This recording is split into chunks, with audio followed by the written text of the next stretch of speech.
हरियाणा की गुरुग्राम पुलिस ने नकली पेमेंट स्क्रीनशॉट भेजकर होटल को लाखों रुपये का चूना लगाने वाले आरोपी को गिरफ्तार किया है। आरोपी की पहचान सोहना निवासी 26 वर्षीय हिमांशु के रूप में हुई है। आरोपी ने एमसीए किया हुआ है और वह माई फेम ऐप पर यूट्यूब चैनल को प्रमोट करने का काम करता है। होटल में एक फर्जी पेमेंट का मामला आया है, क्या है मामला? इस मामले में सेक्टर 53 पुलिस स्टेशन में एक होटल के कर्मचारी के द्वारा एक शिकायत दी गई थी और उन्होंने अपनी शिकायत में बताया था कि कोई व्यक्ति था जो उनके होटल में कुछ दिनों तक रुका।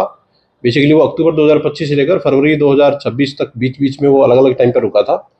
उस व्यक्ति के द्वारा अपने फ़ोन से कुछ पेमेंट्स के स्क्रीनशॉट होटल कर्मियों को दिखाए गए थे, परंतु लेटर उनके द्वारा चेक किया गया तो पाया गया कि उनके अकाउंट में पेमेंट है वो क्रेडिट नहीं हुई थी। पुलिस के द्वारा इसमें चीटिंग से संबंधित सेक्शंस में एफआईआर रजिस्टर की गई थी। एफआईआर रजिस्टर करने के बाद सेक्टर 53 के पुलिस स्टेशन के द्वारा इसमें एक एक्यूज को गिरफ्तार किया गया है।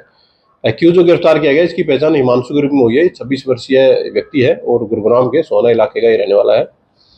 इसने पूछताछ में बताया है कि ये एक ऐप पर एक यूट्यूब चैनल को प्रमोट करने का काम करता है और इसके द्वारा यूट्यूब पर कोई वीडियो देखी गई थी जिसमें पाया गया था कि फ़ोनपे की एप्लीकेशन का एक क्लोन इंस्टॉल करके और फर्जी तरीके से पेमेंट के स्क्रीनशॉट है वो दिखाए जा सकते हैं। पुलिस को इसने पूछताछ में बताया कि इसके द्वारा होटल में इसी प्रकार से रुकने के बाद में और इसी प्रकार से फर्जी पेमेंट के स्क्रीनशॉट वो दिखाए गए थे। अलग अलग बार ये स्क्रीनशॉट इसके द्वारा होटल कर्मियों को दिखाए गए थे जिसमें पेमेंट नहीं होती थी, परंतु स्क्रीनशॉट को देख करके ऐसा लगता था कि पेमेंट उनको हो गई है।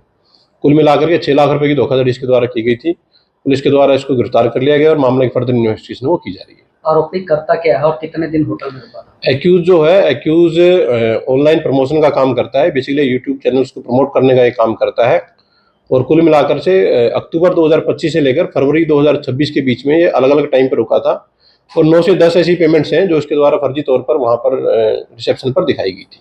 क्या ये अकेला था, इसके साथ कोई और भी? अभी तक की जो इन्वेस्टिगेशन है उसमें इस एक व्यक्ति का ही रोल सामने आया है और होटल की कंप्लेंट के ऊपर भी जो एलिगेशंस हैं उस एक व्यक्ति के खिलाफ ही हैं। पुलिस के द्वारा इन्वेस्टिगेशन की जा रही है मामले में। अगर कोई और व्यक्ति को संलिप्तता होगी तो उसको गिरफ्तार करके फर्दर कार्रवाई पूरी करी जाएगी। ठीक है।